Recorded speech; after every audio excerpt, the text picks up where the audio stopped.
On this week's episode of Vets and Real Estate Podcast, you're going to get to hear from Eric Johnson, Air Force veteran turned real estate pro, and hear about his journey, what he's done, and how he's gotten where he's gotten. So that's interested you. Stay tuned, learn more.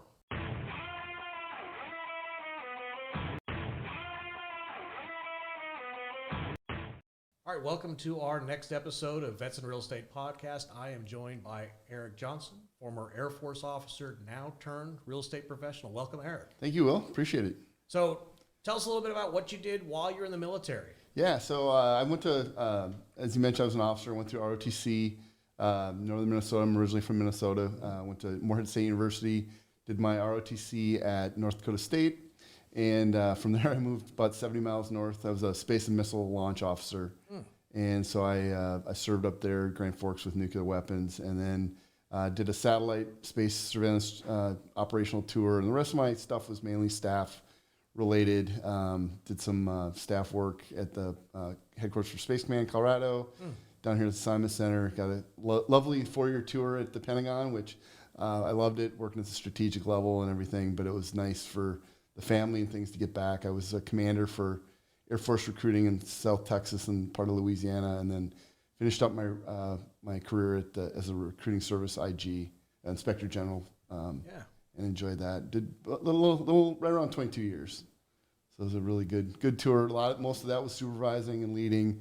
Probably all but maybe 5 years of that was I was in a supervisory capacity. So how do you go from almost Space Command, because at the time Space Command wasn't, or Space Force wasn't a thing, right? But Space Command and all that. How do you go from that into real estate? Like that's like some transitions make sense. Like we've had some guests that were doing geospatial work, and it makes sense the transition here. But you're going from rockets and satellites and all that kind of stuff into real estate. It's crazy. So I actually joined the family business. Really, my parents. I've been realtors in Minnesota for about 40 years. My brother-in-law and sister are realtors in Phoenix and doing really well. So it's kind of like joining the family business after I retired. Growing up as a kid, the phone would ring on Saturday mornings, and I literally was this central scheduling service, and setting up appointments for my parents. So, at 12, 13 years old, I was doing that kind of stuff. So it was very comfortable with me. It's funny, we joke that retired guys, they either sell real estate, cars, or insurance, and I didn't want to be one of those guys. So I went out and did about a year with a startup here in San Antonio doing HR resources, professional development things, and then some consulting work. And it wasn't for me. The startup world wasn't something I wanted to do. It wasn't bringing me joy. And I said, let me give this real estate thing a shot and see where it takes me. I'm confident, in my sales ability. The recruiting work I did, quite honestly, is sales. Sure. And I was comfortable with that. I was comfortable with the real estate thing. So it just kind of was a natural progression for me. So what is it in real estate that's giving you joy? So I work residential real estate primarily. I work with buyers, renters, and sellers. A little bit of investment, but not too much. But I just enjoy, helping people. It's funny. There's 3 things, people will ask me, like kind of like what you did with why is it the same or how is it the same? You really are helping people, whether it's your in my case, fellow airmen, be the best they can be and doing great things and accomplishing the mission or going on to do some great stuff, helping my clients first and foremost and just taking care of their needs, finding out what they need and helping them out. The second thing of it is it's different every day. Every mission is different. In the military, you might be providing humanitarian support, and the next time you're flying missions, doing different things. So it's just very, very different roles that we're doing. I might work with a renter one day, somebody who's selling $1 million listing. It's just very different, very vibrant, and that's exciting, quite honestly. And whether your mission in the nuclear world for me is, hopefully a lot of boredom. You don't want an exciting day in the nuke world. You want the call saying go push the button. Right. Yeah. So and now we don't want that. But as far as for me, trying to work a deal and trying to get something done for your client and helping them, it's exciting and it does bring me joy. So it really is an extension of what I did in the military, is the way I look at it. Okay. Now you mentioned before that you do a lot of kind of coaching and mentoring with new agents. what have you seen? I guess, what are some of the pitfalls you see with most new agents that are coming in? Yeah. And then what are the ones that I do some of the same thing where, like, you can look at some of them and you're like, you're going to make it. And then you look at others and you're like, I don't know if you're going to make it. Like, what are you seeing that is successful and not successful? Right. Yeah. So for me, the one thing I work with Keller Williams, and one thing we do, I think, pretty well is we do a lot of really good training. We do a personality assessment prior to them coming in, and it'll kind of lay out, what are you well suited for, because the real estate business, whether it be commercial, property management, luxury, short sale foreclosure, just residential, there's a lot of things you can do, a lot of different aspects of it. And this that assessment helps break it down for folks. It can be in the leadership side, you're best suited for leadership roles or whatever. And the more doors that are open to you, the more successful you're probably going to be. If you only get a couple of things and you're low to medium on it, the chances are maybe it's not the right, field for you. And, before you even go out and go to school and spend that money and that time, take that personality assessment and see if it's going to work. So I just see a lot, the biggest pitfall or the biggest surprise to me is, the failure rate that you see in real estate agents, 80, 86%, whatever it is, doesn't make it to their first renewal at 2 years. And I'm just surprised at how many people think I'm going to beat the odds, or that's not me, or haven't put in their homework of what they want to do in the real estate business. And they come in here and they have almost just a idealistic look at how it's going to work. And they don't understand that the work and dedication you got to put in to be successful. Well, HGTV makes it look Absolutely easy, right? I mean, selling Sunset, what have you. Yeah. I mean, you could first time close flippers, and you make every mistake in the book, and you still make money. And a ton of money, and it's all done in 30 minutes, right? I mean, yeah. We need we got shows on chefs and firefighters and whatever, and it glamorizes the position, but they don't see somebody out mowing a client's lawn or helping clean their house and getting it ready to make, it's not the glamorous sides of it. It's the selling Sunset and the other baloney you see. And maybe to pick on our own industry a little bit, that's the stuff that we share, right? We share absolutely. the look, I just closed, look at this beautiful home. But I mean, I started in property management where I'm not taking pictures where I'm ankle deep in sewage. Like, that's not the stuff we glamorize. No, because, absolutely. Who wants to brag about that, right? In Facebook and different social media, you see the best part of any person that they're putting out their best profile. But there's a lot of hard work, a lot of behind the scenes things that aren't glamorous, and I just think people, especially maybe not non-military folks, maybe. Don't see the hard work that's going in, the dedication, devotion that a military person generally is going to bring to the fight to do well for their clients in real estate. So in your world, what are those less glamorous things that most people probably don't know or probably should have researched a little bit more? It's honestly, it's one, just am I suited for it? Is my personality the right? Do I like people in general? I had some clients that I met, and I said, hey, why'd you give me a call? And they said, well, I'm a former realtor, and I'm like, okay, great, And they said, I just decided I got in the business. I didn't really like the work. I didn't like the people. I didn't like them constantly changing their mind. I want to work with dedicated people who want to get the thing done. And you've got to work, with the personality of your client. If they're a decisive person, you give them a couple of options and you tell them which one you want to do, and that's great. If they're ones that are more cautious, you can't tell them what to do. You got to show them, hey, here's all the paperwork, here's all the flood zones, here's these things. Let them do the research and make a decision that they're comfortable with. So, it's basing that kind of stuff on do you have the right makeup and mindset and personality to do well.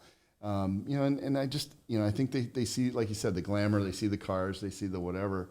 But they don't see the hard work and dedication that goes into making phone calls and generating business. I see a lot of people when I ask them, why'd you get into business? I think showing houses would be fun. I always like seeing the different houses. That's great. But if you aren't making phone calls or you aren't building relationships with people, you're never going to get to out showing houses. You've got to put in that work to lead generate to be successful. No, I think that's one of the things a lot of people don't get, and I get in the commercial side, is, I know a lot of business owners. That's great. Are they the decision maker? Are they the ones really to do it? Well, I don't all of them. You got to keep building that database, because if you know, in residential, I think the stat, something like the average person owns a home for, was it 6 or 7 years, and Right. they turn around and move. Well, if you only know 15 people, then you're only getting a deal, whatever that math works out to be. You're not going to have a whole lot of folks. Right, and you know, it depends on when you met that person. They might have just bought a house, and you know, hey, I need help with fighting their property tax after the first year. Will you help them? Well, you got to, you know, nourish that relationship for 5 to 7 years until they're ready to sell a house. So, what are you doing to make that relationship beneficial to that person without, you know, hitting them with a fire hose all the time with nonstop marketing, but being there being a resource for them to help them and staying top of mind. And then being there when it's time for them to do a transaction in the future. Okay. Why residential real estate? Out of all the things that you could do in real estate, whether it's property management, appraisal, I mean, lending, I mean, there's 1,000 different things that we could do. Why was it residential real estate for you? Yeah, it's kind of a little crazy because I'm more of a numbers guy. And so I really did consider appraising. And I talked to my dad, who just said, you know, that's fine, but just realize it's hard to scale that. And, you know, it's more of a transactional thing, and gave me some advice and some perspective that maybe I didn't have. And he also talked about how, you know, the certification, it's hard to get somebody to sign on to be a mentor and all that. Yeah. So that was a bit of a challenge. I did consider commercial. I've kicked it around now and again. I have some resources that might be able to help me if I ever decide to go down that road. But for me, I really enjoy handing off keys to a buyer. There's something that just the intangible part of helping somebody and whether it's helping them sell their house or helping them buy a house, helping a first-time home buyer, working with a renter that's I do a lot of rental business, helping the renter, not the property management side. But, you know, when a military person has 7 days to find a house and they're trying to call around to 8 different property managers, I'm like, hey, let me resolve that for you. I'll get these set up. You know, you can pick the ones you want. We'll go see. I'll set 8 up. We'll go see them in a day, and then you got 4 more days to figure out where the kids are going to go to school. You know, I'm taking that stress off you on the frequent moves. I moved 12 times. I understand the stresses that military person goes through. So, you know, it's just a resource that I provide to other people. I just get an intangible joy out of working on the residential side that I don't think is there necessarily on the commercial side. No, that's fair. And that's one of the things I love about real estate in general is that as a career in real estate, we tend to touch all of Maslow's hierarchy of needs, right? Yeah. We touch everything, whether it's the security side, whether it's self-importance. I mean, we touch the entire gamut of everything. And I don't know if you could say that about a lot of other industries. We really do impact people and communities in a very different way. I'm lucky and fortunate that, you know, being a retired military person, I have that stream of income coming in that allows me to do things that or run a business in the way that I would want to, or do other things. I do a lot of work with the board, as you know, and do a lot of training and leadership development of folks that, you know, it takes away from my business to do, but I enjoy it and I like it, and I'm okay with that because I'm able to live the life that I want. Real estate has given me that, but I also am able to do things that I enjoy, and I see joy in others and see growth and development in others. It just, you can't put a price tag on that. So, and not to get way too personal on this one, right? But you mentioned that you obviously got the retirement income that's coming in that kind of helps stabilize things. But in commission work, I mean, if you're closing houses, you're getting paid. But if you're not, I mean, what does that look like for, let's say, the newly transitioned service member who didn't retire, the 4 years they got out, and they get rated 10% for the VA, and they get the $8.73 or whatever the VA is paying for 10%. How do you manage, or what's the best practice that you've seen in managing that side of things? Yeah, I mean, you know, one of the things that we do, so when at Keller Williams where I work, you know, I teach all the new agents coming through our part of the brokerage in my office. And one of the things we talk about is money management, and that, you know, yes, you see a number on the closing disclosure, but not all that money is yours. And you've got to figure out, you know, some of this goes to your broker, some of it goes to your insurance, some of it is to your expenses. And then the money that you get is not your money because there's still some taxes that are going to get pulled out. So you need to figure out what you need to make to support the living that you want. You also have to look at the investments you want to make to, you know, be able to live in the future when you're not actively working. And then the debts that you have. And so we call it the lid. You got to balance what you have in the lid. And you've got to figure out how much I'm going to make or how much do you need to make to support that lifestyle that you're wanting to do. It's fortunate for me with having the retirement income coming in that I'm able to, it's tough when the market might not be going so well or the seasonality. You do really well in the summertime when all the military movers are coming through or when people are normally transacting in our market. You might not have that, after Christmas time or around Christmas time, the holidays. Sure. And so you've got to manage your money well. And that's one of the things I know when we talk about that with our folks that you need to make sure that you're planning for those extra fees that are going to maybe hit you in April that you weren't expecting. As a W-2 employee, that self-employment tax, you're not paying that. That's your boss paying that. But now you are the boss and you're having to pay for that. So we talk about those planning things so that you're planning for success.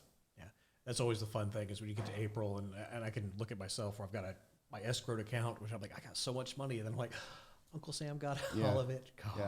Well, and then I got, by the way, I haven't funded my investments yet. And so you've got a big check, some checks due in April usually. Usually you feel good and you're like, all right, that's all going to Uncle Sam. It makes you realize taxes, you really do pay taxes when it's self-employed rather than in that W-2 side of things. So I can see that, and with commission being kind of seasonal, you kind of alluded to that as well, that the summers are good. One of the things you mentioned there was the military move season, and we know that generally orders start coming in December-ish to kind of February, and then everybody starts moving kind of Labor Day to kind of July-ish. Yeah. It's usually that kind of that seasonality to it. Yep. Have you found, or I guess the natural thing that most people would do when they're leaving the military and they're going to sell residential is that they're going to go work with veterans or military? That makes sense. Makes sense, yeah, right? When you do sales, you want to work with an agent that like, and trust. And, that military veteran that I may be working with, we have a bond. Oh, I saw your license plate. You're Air Force guy. You develop that bond through your shared experience. Now, you may have never worked with that person, but, you've been to basic training, or you've had that, or you've been deployed to that base or something. You have some shared experience that you can fall back on. Yeah. And, you live the same core values. And so they're more apt to like and trust you and want to work with you. So, the vast majority of my clients, just because I'm retired military, are military. I'd probably military, public service, first responders, medical. It's probably 75% of my business. And, I'm in those social media groups. I have friends that refer. And so you generally kind of, I talk to my new agents. I said, don't try to be all things to all people. Scope down what your vision is for who your clients are, so that you're not being distracted by all the other things. And take business if it comes in there, but focus on what you want to specialize in and put your efforts into that. And for me, it makes sense that it would be military. And for a lot of my veteran folks that are coming into real estate are doing the same thing and are very successful at it. It's interesting, and we've heard from some other folks we've interviewed as well, is they actually decided to go the opposite direction, that they felt with San Antonio being military CDSA, there's a large veteran population or a large military population that are getting into real estate. Yep. And then is it oversaturated? Have you found that kind of be the case sometimes? There are that. And I know a few of my agents that I work with have said that I just feel like a lot of these groups are really saturated. And that, they already know people, or, there's a lot of ex-military folks who are selling real estate. So, I say, well, then, let's explore other avenues for you. What are you involved in? Do you have kids, or is school a possibility, or figuring out where those leads are coming. But at the end of the day, you need to figure out who your client base is going to be and where you're going to want to spend your efforts lead generating to be successful. Okay. That's fair. Looking back on your transition out of the military into real estate, is there anything that you would have wanted to have done differently? Something that you were like, man, if I'd have known this, or and maybe not just starting in the military, but just part of your transition process, is there something that you wish you'd have just done differently and had that chance to do the mulligan? Honestly, no, I don't think so. My journey is my journey. It made me who I am today. I did go into this with my eyes open, and I'd done my research. I didn't just jump into it. So, for most military folks, picking the broker is for anybody getting into military or into real estate, picking the broker that you're going to work for is probably your biggest early on decision. And I know from my experience, whenever I had worked with a Keller Williams agent, it had always been a smooth transaction, whether they were my agent or somebody on the other side. And it kind of drew to me. And then it just so happened that when I bought here and then moved here a couple times, I used the same agent. She's fabulous. And so when I decided to get out, I was going to go to Keller Williams, and I wanted to be on her team. And so that was the next big decision I had. Do I want to be an individual agent out there on my own, or did I want to be on a team? And so what's the difference in that? Well, I mean, if you're an individual agent, you're responsible for your education, your bills, your lead generation, you're holding yourself accountable, all those things. You are the person. When you're on a team, you generally have some support there from the transaction coordinator doing your work. Sometimes there's some lead sharing depending on how the teams worked out.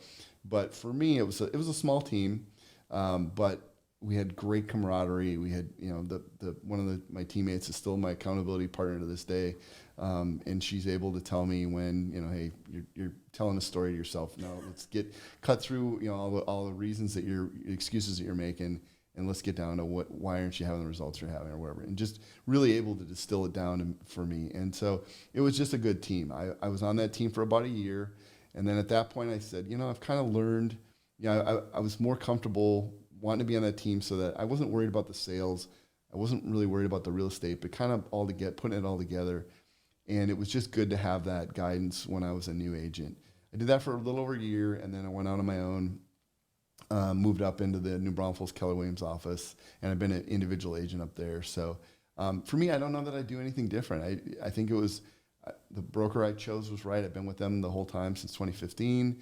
I was on the team, and that gave me the support that I needed early on, and I've grown beyond that. I'm able to scale, and my broker really allows me to run my business the way I want to run it and be successful. So okay, that's fair. Yeah. You mentioned something about the team versus not that I think is interesting. As many veterans are transitioning out of the military, the camaraderie is absolutely there with your military brothers and sisters. Yeah. Right. We kind of have an annual hunting trip where a bunch of us get together, and whoever's not deployed, whoever's still around, we get together. And what's been amazing with that trip is there's a guy that the last time I saw him was 2007 or 8 when we were getting back from Iraq, and he was, hey man, we'll see you later. And then I never saw him again. Yeah. Right. And then all of a sudden we go to this hunting trip, and then here he stands out of he gets out of the truck. And I was like, dude, and it was nothing.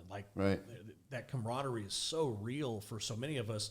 But when you come into a career like real estate, that it can be very individualistic. Maybe that's absolutely way to say it. Yeah.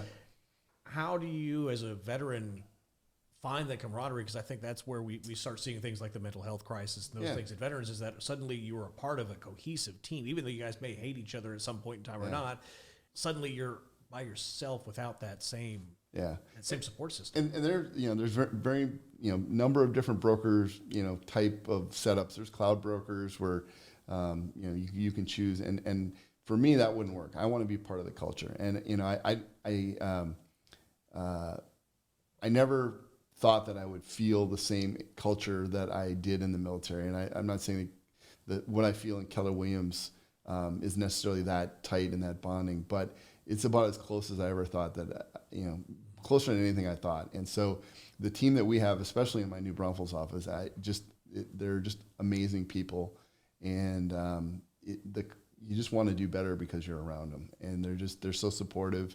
And so I just feel that it's a very network, very military style, or just, the same kind of camaraderie that I had with those folks, that you're willing to do something, set aside your business to go help them do something if they're in need. And it's something that I hadn't felt after I left the military and some of the other things I had done. And it works for me at my broker. Now, not every broker is going to be that way. Sure. And, you do have to have your outlets, your other outside of work kind of activities that you do, and people that you decompress with, and that you, whether it be spiritual, mental health, physical health, the things that you're doing to stay active and stay happy, healthy, Yeah. what you're going to do. And it's interesting you bring it up because we've done a few of these interviews now. We're kind of seeing kind of a trend with that same topic. Coming from the military, you work until the job's done. Yeah. Right. Yeah. I mean, it's all mission. Yeah. Mission first. mission People first. always is what I said as a commander. Mission first. People always. Yeah. You were in the Air Force, so people, they cared about people. I was in the Army where it's like, somewhere your family matters somewhere down there, right? But that mindset sometimes coming out of the military, I think is hard to transition from as well, that you're used to getting the mission done. And I know early in my career, I would work 20 hours a day because I had so much to do and there's so many things I could do. And it was like, well, a combat effective soldier only needs 3 hours of sleep to function. So I was going to be a combat effective soldier with my 3 hours of sleep until I mean, basically worked myself into a breakdown. How do you manage that? Yeah, you know, I know military folks were spring loaded to say yes, you know, we can do it. Absolutely. It's been a challenge for me. I'm one of those people. You know, you and I have personally talked about some opportunities that I've had to say it's not the right time for me, just because, you know, I want to, when I do commit to something, I want to be able to do a really good job at it. And, you know, I know a lot of military folks, you know, they focus on perfection or, you know, being really good and realizing that, you know, our above average is probably really great for a lot of other people on the outside. And, you know, you have, for me, it's, I just try to balance, and my wife might have a little different opinion on things, but yeah, because we talked about a little career transition here recently, and we talked, and she said, well, you know, you work harder than you think you do, and I'm like, well, yeah, I guess I do. You know, I'm not always there. I'm, you know, happy to, you know, I got a client in town. I'm going to dedicate my time to them, and you know, I had clients moving from Korea, I think Korea, Portugal, and Germany all at the same time. So I mean, I was taking calls early in the morning and late at night because that's when their time was. And you know, you throw that in the back and you go do the job. So, yeah, you have to realize what you're doing. You know, you want to help your clients to the best of your ability, but you also have to understand their boundaries. And, you know, you can tell your client, hey, I'm sorry, I have an appointment that day. At that time, I can't be there. The reality is your appointment is going to watch your kid play sports at high school. Or, you know, it's something else. And that's okay. You know, if you explain to them that, you know, in most cases, they're going to understand that, you know, you need a life. I'm surprised when a lot of my clients ask, you know, hey, do you work weekends? And I'm like, do I? Yes, I absolutely do work. That's an option. I work when you need me to work. But, you know, you do have to have boundaries. And you have to kind of be honest with yourself of when you're overdoing it. And, hey, you know, there's only so much I'm going to do here. And what is that? Yeah. No, and I think those boundaries are desperately important because you're right. You could work forever and forget those things. And I know part of my transition out of the military was I saw so many of my soldiers see first birthdays via pictures. Yeah. First steps via camera. Oh, yeah. Miss high school graduations, miss weddings. I mean, those kind of things, or birth of grandkids. Like for me, that was part of my journey of getting out was. Right. We struggled through all that. I didn't want that for my family. Maybe I was being selfish and all that, but wanting to fight to have that for my family. And then in real estate, we could walk right back into that same lifestyle where we want to have that family separation, that time for our family. But we can do it all over again. I live in New Braunfels, and when I was active duty, part of my squadron for a while was over at Lackland. I'd make that drive every day to go do that. I would go make that drive every day to go sell a house or, you know, help a client over in that area. But I probably wouldn't drive over there to work in, you know, at USA or an insurance office or something. You know, it isn't worth my time, but I can totally identify with, I feel that same draw of that professionalism that I want to help my clients to the best of my ability, and I'm going to do what it takes to get it done. But yeah, you do have to balance that, the demands of your personal schedule or, you know, your professional life with what you need to do for your family and be there for them. Because, you know, at the end of the day, and we talk about your military career, you can have a very successful career, but at the end of the day, when it's time to hang up the uniform, if you get off the train and there's no family there, was it really worth that? So, you know, I've got to do that. So yeah, I enjoy, you know, we've got 3 kids together. We're empty nesters this year. But we spend time watching our kids. We got 2 kids at Baylor, and my oldest is a firefighter up in Round Rock. And so we make sure that we're doing those things to still be a part of their lives and to see them grow and expand. And we're just proud of our family. So yeah, no, I can, you work so hard to get them to that point. Now you enjoy it a little bit, but I'm sure it's a little lonely some days too. Yeah, but it's as a retired guy, I've got that stream of income coming in. But and once I've been established, in real estate, it's a little more comfortable where I'm able to make those decisions as opposed to scrambling to establish myself.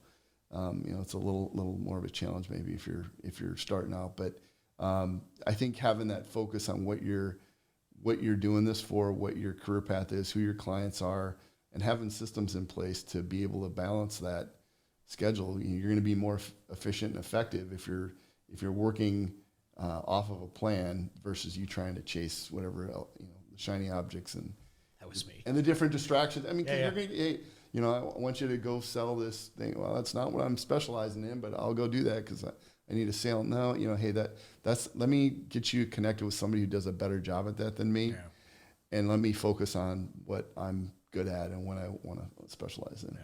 And that was me in the very beginning too. I did apartment locating. I sold houses. I did commercial property management, did commercial leasing, commercial sales. Like I was doing everything, and I realized after about a year of it, I was like, I sucked at all of it. Yeah. And it was finally saying, all right, let's get rid of that. Let's get rid of this and start really getting good. And that's when I started realizing my income went up. Right. Like I got good at a couple of things and then left everything else out, which we can see where your channels are, your client channels are. You start to establish that. And it, when you're really good or much, if you're better at something, and you're doing well at it, you're going to rise and your name's going to be well known and you're going to get more business than that than being peanut butter spread across a bunch of different things. So, and where you and I have met really through was the association world. Yeah. And, I understand both sides of, yes, I want to be in the association, I want to be active. I don't want to be, I've got other things to do. What has been your benefit on being in the association world and volunteering for the Board of Realtors and those things? Yeah, well, military, offer you a class, you take it. So it was early on in my career. I think I was a couple years in. Again, I want to learn my profession, if you will. But I early on applied for the Texas Realtors Leadership Program, and I was in the class of 2018 at the board. And every year since, I've been on a committee, giving back to that. That experience that I had with my classmates was amazing. I've went on to actually teach the program, as you know, for a couple of years and enjoyed that and giving back to it. So I see satisfaction. I think it's important. It's as a military person, we look at this as a profession where I don't think a lot of realtors do. I think they look at it as different. They just have a different focus. Sure. And we look at it as a profession and have a higher standard, the code of ethics and different things that we're going to abide by. And so for me, one of those things is to give back and support the local boards and to support the community that we work in. Yeah.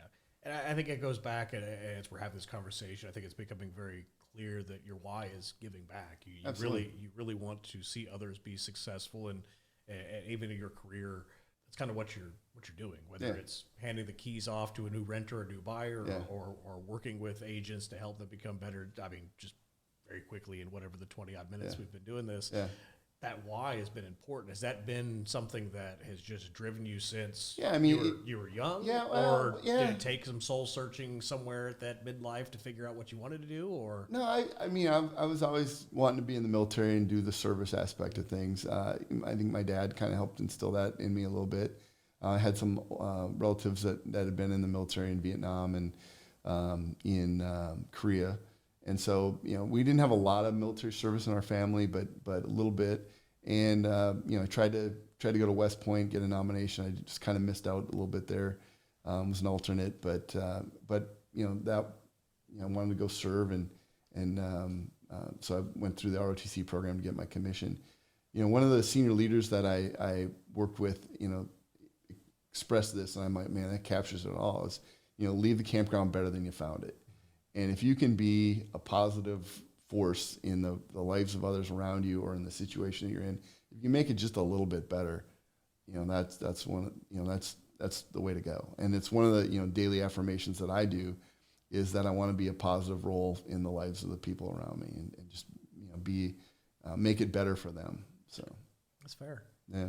So to kind of wrap up everything we've been talking about, if you had to give Eric the advice as you're transitioning all over again, or it's your son transitioning out of the military and coming into career real estate, what would be the things that you would tell him to absolutely do? Yeah. And what would be the things you tell him to absolutely not do? Well, I've got 2 kids that are in ROTC up at Baylor. So this could be a real conversation. This could be a real 20 conversation years, right? in 20-some years. Yeah, both Army ROTC.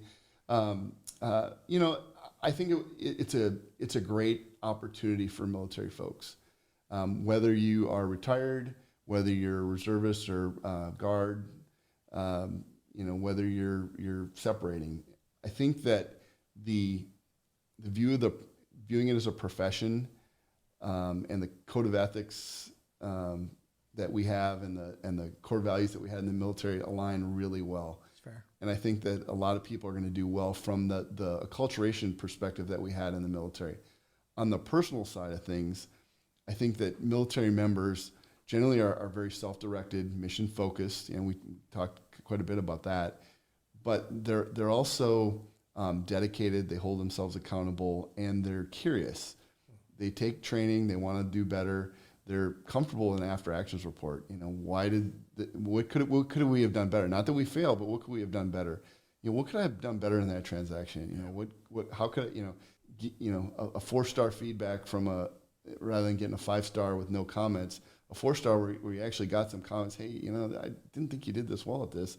That's one where a military person's like, I want to learn. I want to do better for the future, so I do better. So I think it's a great opportunity for a lot of military folks, and I just think that there's a lot that we can do. I work residential. There's within that you can do property management. You can do short sale and foreclosure. You can do on the commercial side. There's a ton of different things you can do. It's a very vast career, whether you're a licensed realtor, whether you want to get into title work, whether you want to get inspections, appraisal. There's a lot you can do in our real estate industry other than getting your license and doing sales that would work really well for a lot of our military folks. Yeah. No, that's great stuff. And Eric, thank you so much for being with us, and thank you for sharing. And of course, we'll probably have questions, stuff like that come in the chats and all that. So we may do a after action report on that one, coming back and saying, hey, here are those FAQs that we got, and maybe we circle back on some of those questions and dive into them a little bit further. But thank you so much for your time and for your service really to the community. Yeah, thank you, Will. Appreciate it.